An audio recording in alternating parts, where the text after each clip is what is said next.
মানুষের দুর্ব্যবহারে কষ্ট পাবেন না।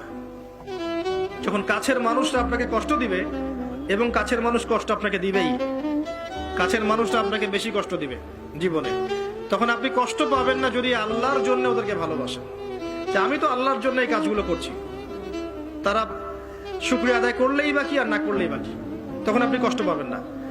দুইজন ব্যক্তি যারা আল্লাহর জন্য পরস্পরকে মহব্বত করে, এই দুইজন মানুষকে আল্লাহ পাক আরশের ছায়া ছায়া দিবেন। পারা যাবে ইনশাআল্লাহ? আপনি কোন আল্লাহকে ভুলে গেছেন? আমি অনেক লেকচারে বলেছি, প্রায় বলি কথাটা, যে আল্লাহ পাক ছাড়া সত্যিকার অর্থে আমাদের আপন বলে কেউ নাই। আমাদের উপরের মহলে, নিচের মহলে, পরিবারে, সমাজে, আত্মীয় স্বজন, স্ত্রী সন্তান অনেকে আছে, সত্যিকার অর্থে আল্লাহর মতো আপন আমাদের কেউ নাই। এরা সবাই যদি আমাদেরকে ফিরিয়ে দেয়, আল্লাহ পাক আমাদেরকে ফেরাবেন না ইনশাআল্লাহ।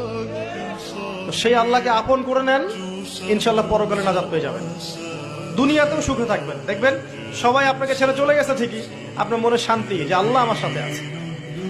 সবাই আপনাকে ভুল বুঝছে, দেখবেন আল্লাহ আপনাকে প্রশান্তি দিবেন যে আমি তোমার সাথে আছি, কোন চিন্তা নাই। তা আল্লাহ বলছেন টেনশন করো না, কষ্ট পেও না, তোমার রব তোমাকে ছেড়ে দেননি।